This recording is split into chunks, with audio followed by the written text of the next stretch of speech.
Четврток, 3 април 2025, добра вечер во Дневникот на КТВ.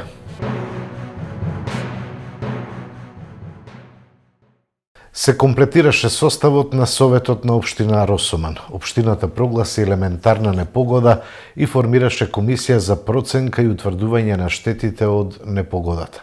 Советот на Општина Росоман вчера ја одржа 53-та редовна седница на која имаше само 2 точки. Прво, советниците го слушна извештајот на Комисијата за верификација, мандатни прашања, избори и именување, со што беше потврдена оставката на Бранкица Несторовска на функцијата член на Совет на Општина Росоман.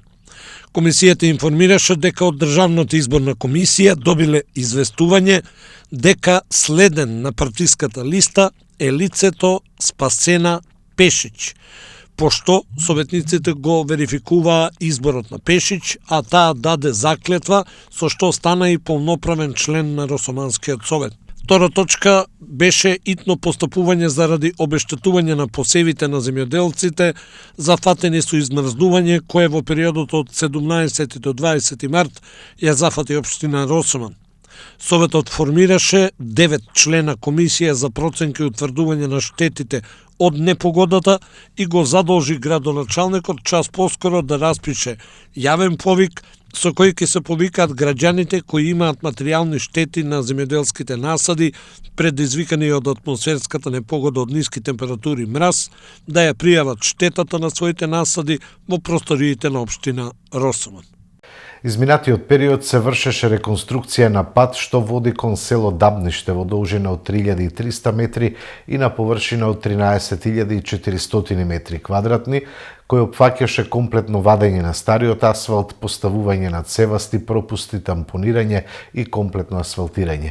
Инвестицијата е од владата на Република Македонија во висина од 25.200.000 денари со вклучен ДДВ. Поради долгогодишен проблем со канализационата линија која поминува преку дворното место на локален музеј Кавадарци и при тоа е во лоша состојба, јавното предпријатие Комуналец Кавадарци и локалната самоуправа пристапија кон поставување на нова линија во должина од 60 метри со коригирани цевки ФИ 250. Инвестицијата и изградбата е од ЈП Комуналец Кавадарци. Општина Неготино со средства од општинскиот буџет и средства од Министерството за транспорт изврши реконструкција и асфалтирање на улица во селото Криволак со должина од 350 метри по претходно расчистување на истата и поставување на тампонски слој, а во моментов се изведуваат работи за поставување на стабилизирани банкини, информираат од општината. Вредноста на проектот изнесува 3.602.504 денари, од кој од буџетот на Општина Неготино се издвоени 1.925.000 денари, додека преку Министерството за транспорт за поддршка на проектот за имплементација на ромите се обезбедени 1.112.651 денар. На задоволство на жителите на Криволак, како што велат од општината, ова е трета улица поред што се реконструира и асфалтира во ова село во изминатите 3,5 години. Со исплата на мартовската пензија за 2.500 денари се заокружи циклусот за линеарно покачување на пензиите за 5.000 денари. Велат во соопштението од владата и додаваат дека со сегашното зголемување на најниската пензија во март изнесува 18.192 денари, додека просечната пензија изнесува околу 26.258 денари. Пензионерите заслужуваат сигурен и достоинствен живот. Дополнително, дека работиме во интерес на граѓаните, покажува и фактот што како влада имаме став дека нема да ја зголемиме старосната граница за пензионирање, која е сега 62 години за жени и 64 години за мажи и најмалку 15 години стаж, се вели во владиното соопштение. Министерот за здравство Арбен Таравари на денешната пресконференција рече дека следувало најголемо покачување на платите на здравствените работници во последната деценија. Здравствените работници се темелот на нашето здравство и државата стои зад нив. Како Министерство за здравство, заедно со владата и синдикатите, активно изминатиот период работевме на унапредување на статусот на здравствените работници и овие промени не се настанати преку ноќ. Со најновото линеарно зголемување од 2500 денари за сите вработени во јавниот сектор, направивме уште еден голем чекор напред. Со тоа вкупно зголемување на платите заедно со ноемвриското покачување достигнува 4815 денари нето за сите здравствени работници, а за медицинските сестри оваа зголемување изнесува 6200 денари. Овие бројки не се само статистика, тие значат многу повеќе сигурност, поголема мотивација и заслужено признание за макотрпната работа на илјадници лекари, сестри, техничари и административен персонал. Просечната плата во здравството сега се движи околу 50.200 денари, а тоа е повеќе од бројка. Тоа е сигнал дека вложуваме сериозно во човечкиот капитал. Октомвриското зголемување од 10,49% во комбинација со тековните мерки донесува кумулативен пораст на платите од 17,18%, а кога ќе земеме предвид и фактот дека годишната инфлација изнесува 3,5%, реалниот раст за 2024-2025 година е 9,4%. За споредба, во периодот од 2021 година до 2023 година, реалниот раст на платите беше само 3,8%. Ова е најголемиот реален раст на платите во јавното здравство во последната деценија. И доказ дека кога има политичка волја, има и резултати. Наша цел е да изградиме здравствен систем во кој професионалците ќе се чувствуваат ценети, мотивирани и подготвени да останат и работат тука дома во нашата држава. Со ова зголемување испраќаме порака дека достоинството на здравствените работници не се преговара. Тоа се брани и се унапредува. И ова е само почеток. Министерството продолжува со работење на системски реформи насочени кон унапредување на работните односи. Исто така и на работните услови, дополнително образование и професионален развој со цел да се обезбеди стабилност и квалитетен здравствен систем, како и да се зајакне довербата на граѓаните во јавноздравствените установи. Продолжуваме со конкретни чекори, со јасна визија и со непоколеблива решеност да го изградиме здравството кое нашите граѓани го заслужуваат.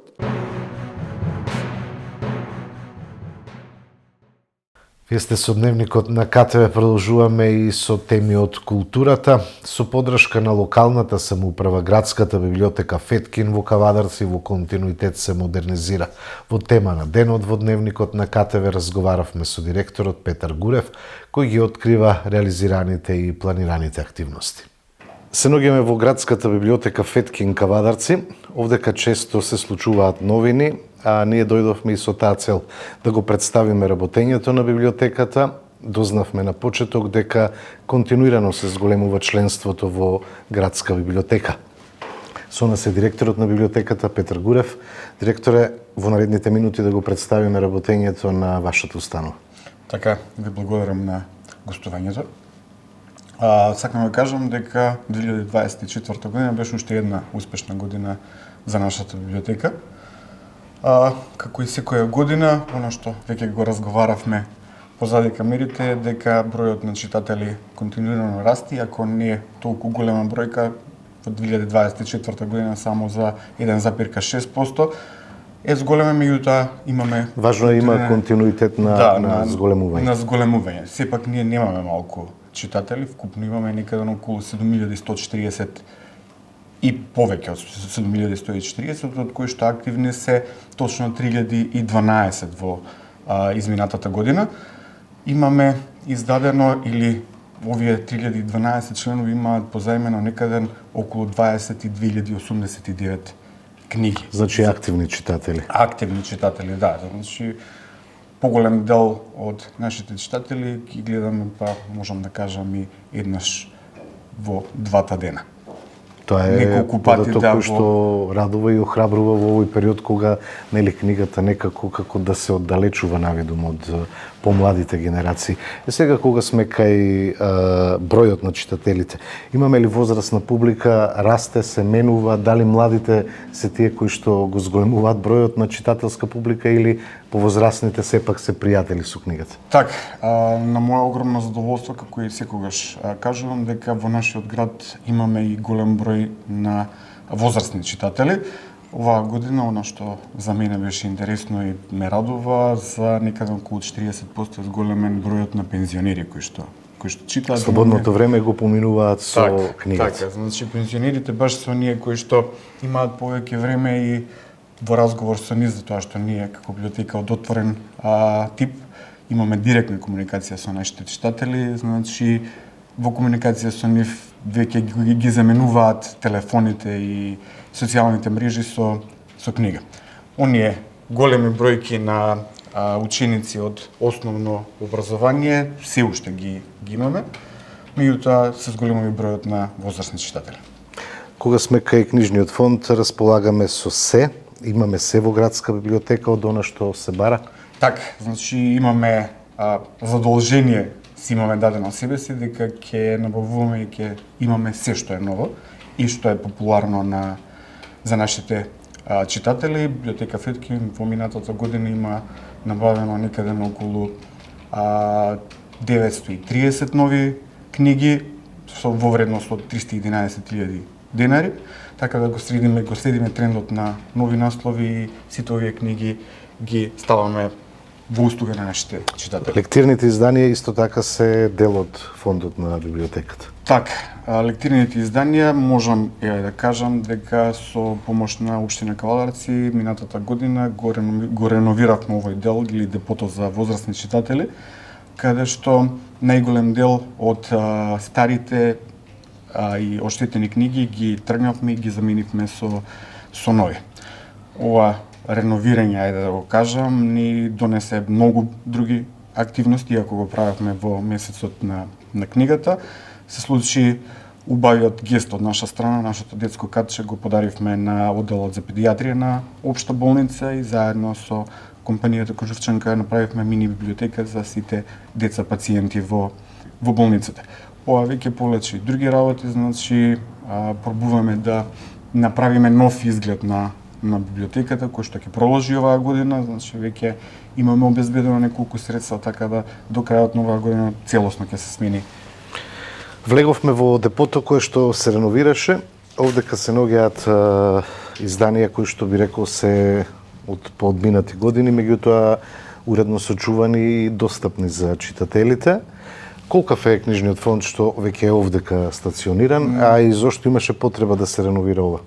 Така, значи, ајде првено со второто прашање. Имаше потреба да се реновира заради тоа што се случи мала незгода, беше поплавен овој фонд, ова депо, самиот под беше направен од хојга, која што беше нацицана со вода и мораше да се смени целосно подот. Значи, тука каде што се наоѓаме, ова е почетокот на нашиот возрастен оддел, значи, од овде ни почнуваат најстарите книги, па во другиот дел завршуваме со најновите. Сите оние стари, добри, вредни книги ги чуваме, секој кој што има потреба од нив се на располагање и можат да ги добијат. Што е следно? Што планирате за оваа 2025 година во делот на реновирање, збогатување на книжниот фонд? Така, значи, од крајот на претходната година ние веќе почнавме со припреми за дигитализација на книжниот фонд. Овде сме едни од првите библиотеки во Македонија. Што ќе значи тоа за читателите?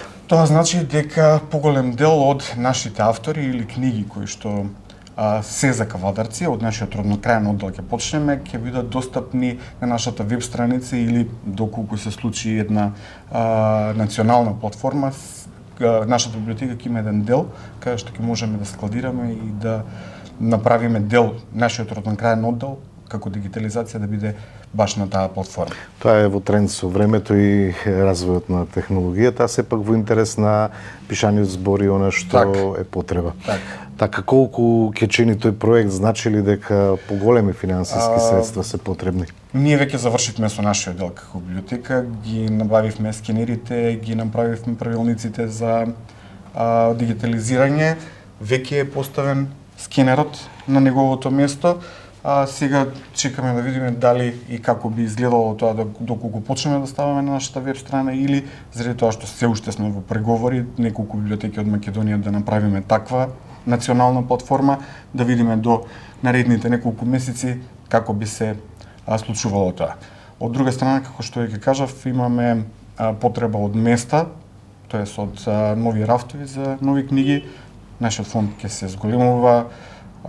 Имаме големи бројки одобрено во овогодинешниот буџет и од општина Калдарци, од Министерство за култура. Исто така имаме одобрени и за нови рафтови, така да ќе се збогатува нашиот фонд уште повеќе и, како што кажав, изгледот на библиотеката ќе биде сменет во една понова, позитивна атмосфера.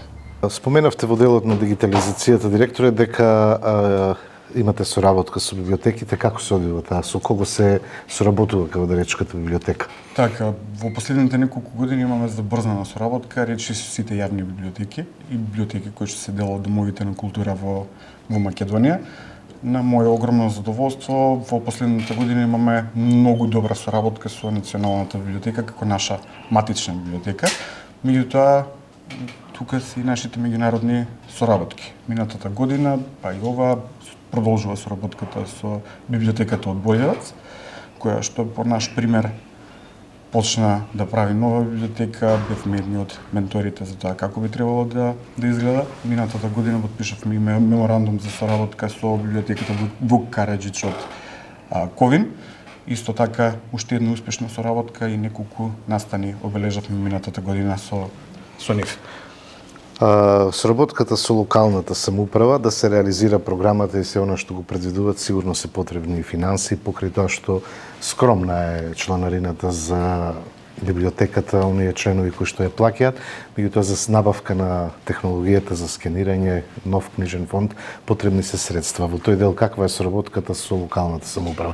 Имате ли подршка? Така, ние во главно се финансираме од локалната самоуправа, значи благодарение на градоначалник и совет на општина Кавадарци.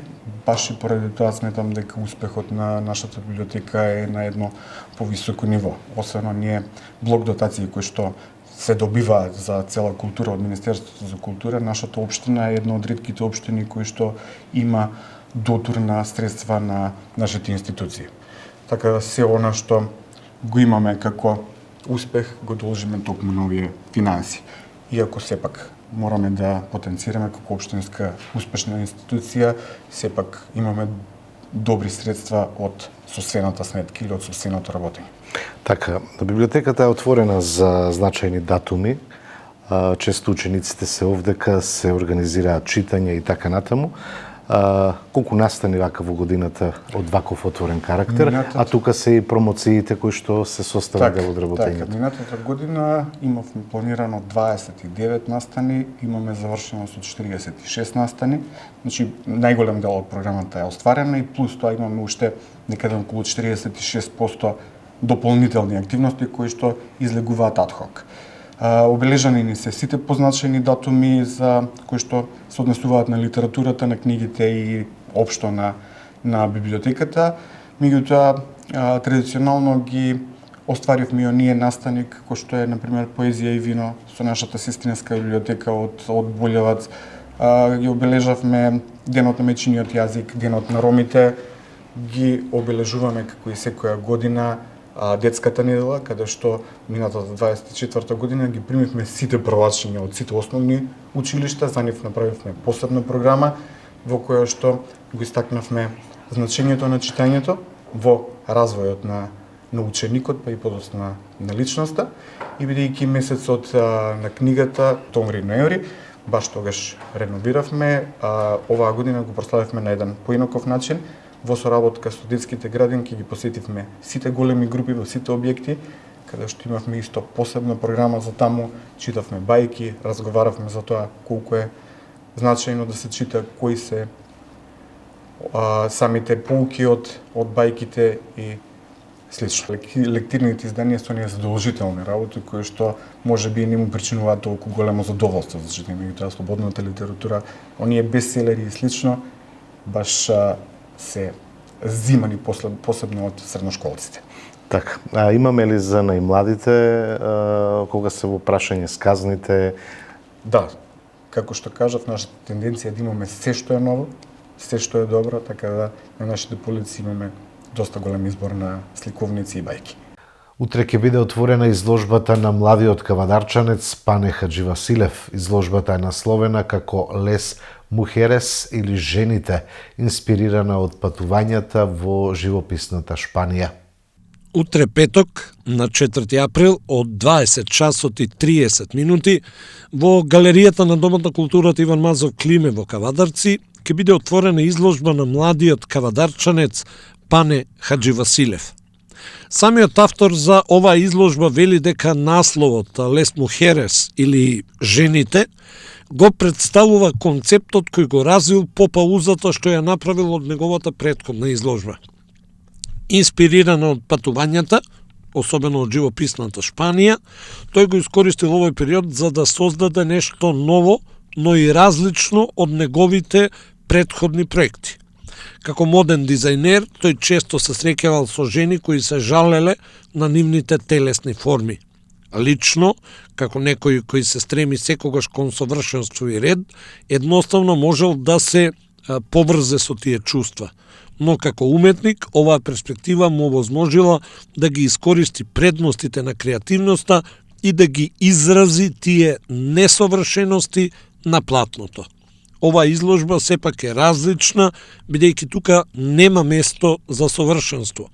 Оваа изложба представува современ поглед на тоа како недостатоците може да се претворат во нешто исклучително и моќно, ослободено од граници и правила.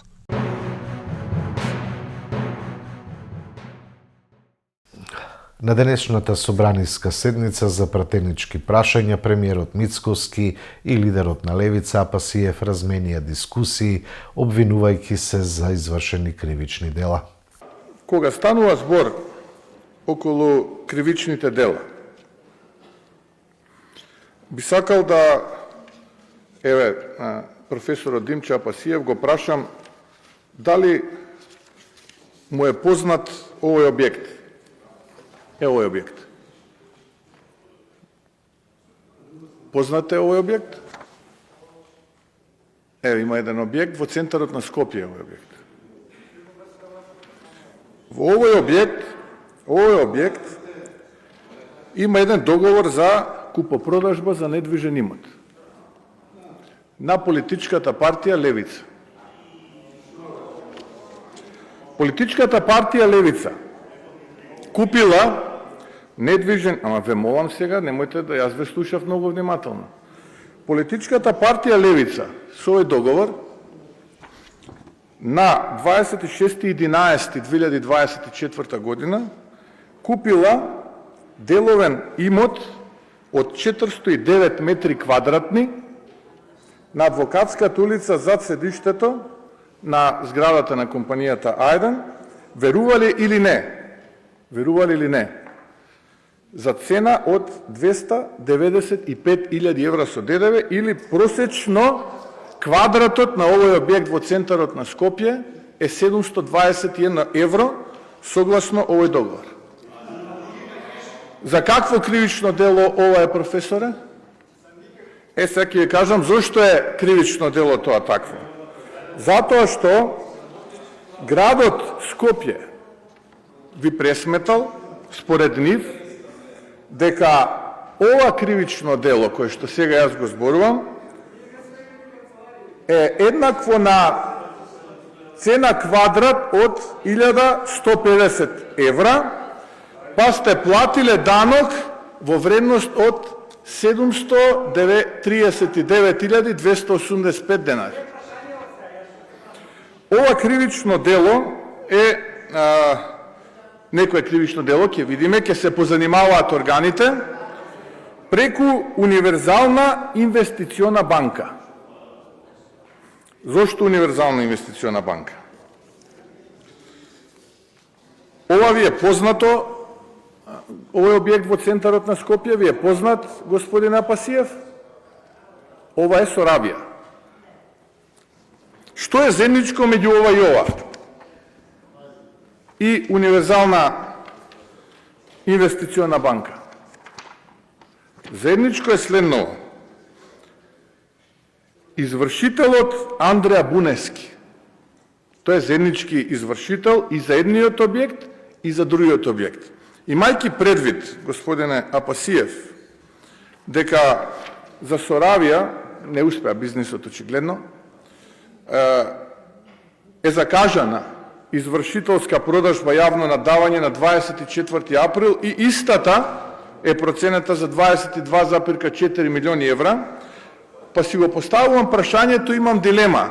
Дали како што го купивте овој деловен објект овдека, пошто нели вие сте неподмитливите, а гледаме колку сте биле неподмитливи, ќе надавате и за овие 22,4 милиони евра? Или се уште ќе размислувате, можеби, некој викенд од плажите на Белото море, па ќе донесете одлука како и што? Че зборувате за се друго правите флека, само за тоа што ве прашав не зборувате. А тоа што ве прашав, почитуван северно-македонски премиер, е дека вашите часовници вредат повеќе од таа зграда. И грешно ве брифирале. Ние купивме подрумски простории со приземје. Ете, тоа купивме. За тоа е таа цената. А еве ве охрабрувам, вака ми се закануваше и заевме. Да сум имал јас страф од вакви, немало да се бавам со политика. Уште утре да ми поднесете кривична пријава, исто како што јас следната недела ќе ви поднесам за кривично дело попречување на правдата и за стек на кривични дела оддавање службена тајна. Уште утре да ми поднесете и нека ме викне овој вашиот министер во полициска станица, нека ме испрашуваат таму криминалец. Ај сега да се вратиме. Ова го кажува премиер кој доаѓа од партија во најсиромашната држава во Европа, која што е најбогата партија во Европа, побогата од партијата на Меркел. Ова го кажува премиер, чија што илегална Бела палата само за струја месечно плаќа 10.000 евра. Скрите се таму и немојте да зборувате вие за поштеност или за било што. Ај сега да се вратиме за тој обвинителот што сте го сретнале таму дента кога дошол во Кочани, пошто вие сте биле. Тој обвинителот се викал Гаврил Бубевски. Еве го обвинителот. Препорака од ВМРО ДПМН ОК Пехчево, издадена 2009 година. ОК на ВМРО ДПМН Пехчево ја издава оваа препорака на Гаврил Киро Бубевски за неговото вработување на работно место јавен обвинител во Скопје. И подпишани сите ваши пајташи од Пехчево, 8 души се подпишале од Општинскиот комитет.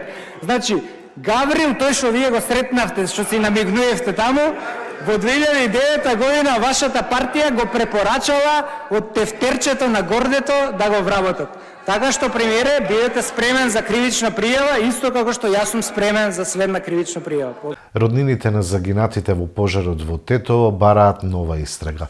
Драг Љупчо, како наш сограѓанин од Тетово, вие најдобро ја разбирате болката и гневот на семејствата на жртвите и на целата заедница.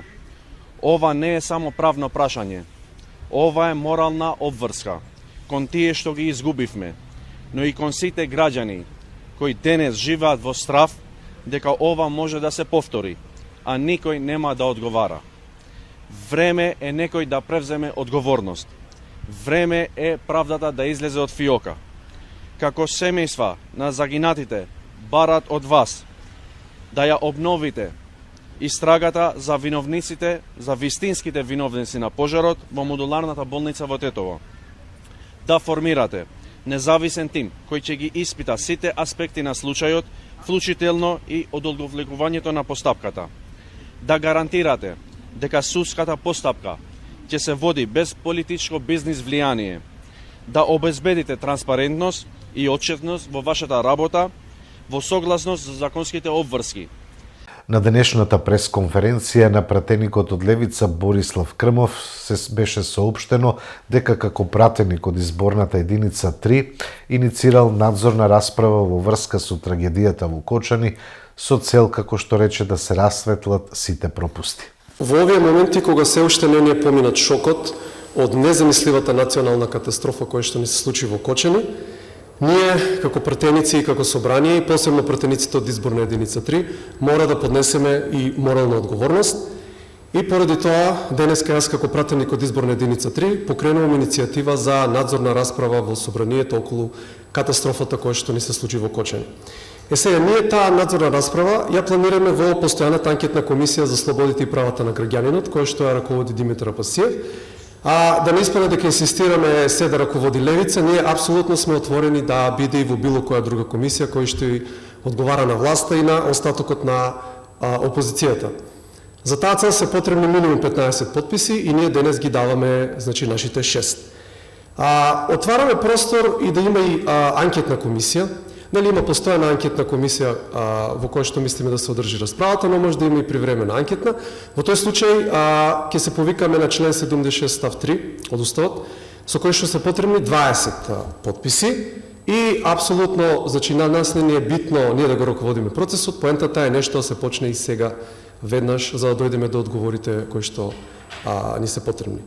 За жал гледаме во медиумите дека ВМРО, ДПМН и СДСМ се препукуваат околу надзорна, околу анкетна, дали треба да има, дали не, дали само за Кочани, дали и за другите катастрофи кои што не задесија како Ласкарци, Беса Транси и посебно нели катастрофата со пожарот во модуларната болница во Тетово.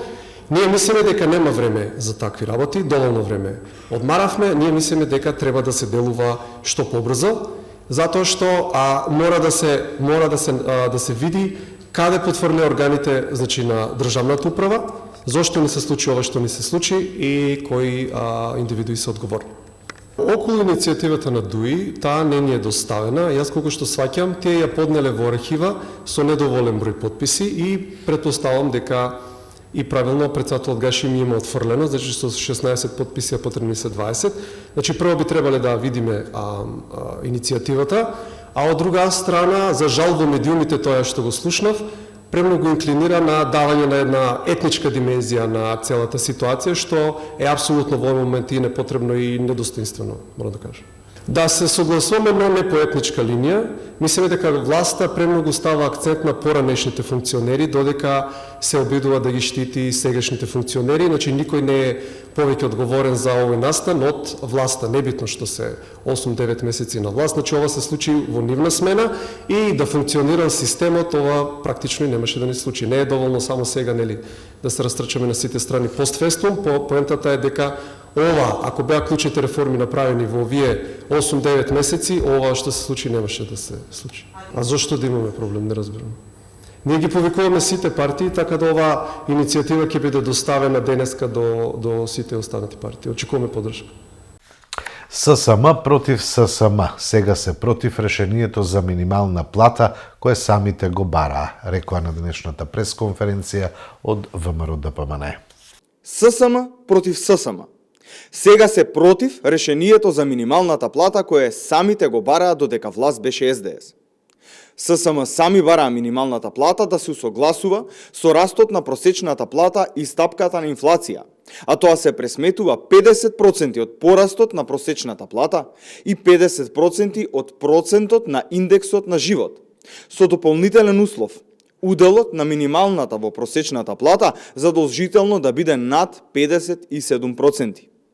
ССМ ова го договори и го презентираше како историски успех.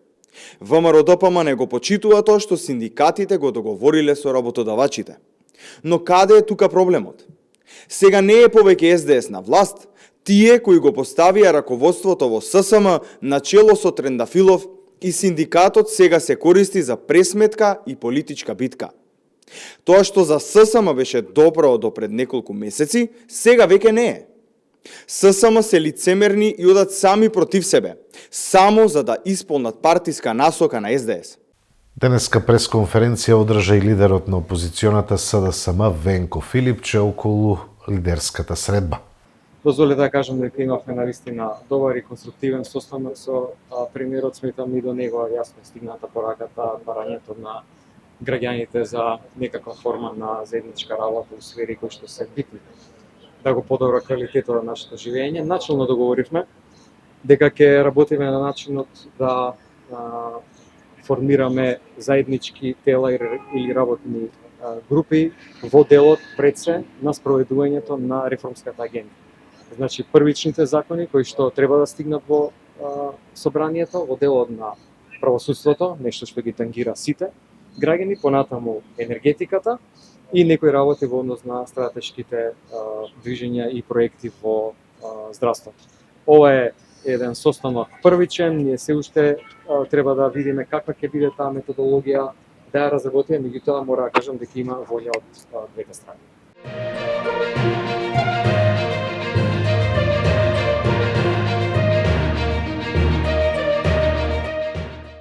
Државно првенство во стрелаштво со воздушно оружје. Кавадаречките стрелци освоија едно прво, едно второ и едно трето место. Изминатиот викенд во Битола се одржа државно првенство во стрелаштво во организација на Македонската спортска стрелачка федерација. А кавадаречките стрелци кои учествуваа на ова надпреварување има забележителен настап и постигнаа мощни добри резултати. Во дисциплината воздушен пиштол за жени јуниорки, Билјана Караѓорđева убедливо го освои првото место.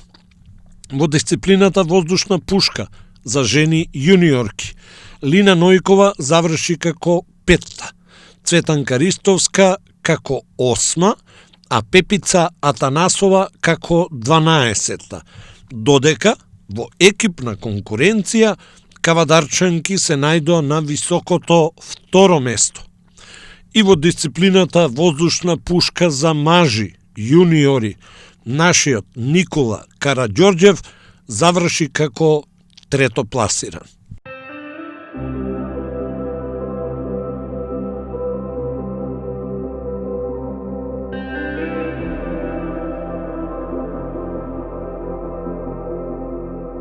Утре ќе биде променлива облачност со повремени врнежи од дожд, поубилни во источните делови. Ќе дува слаб до умерен ветер од северен правец.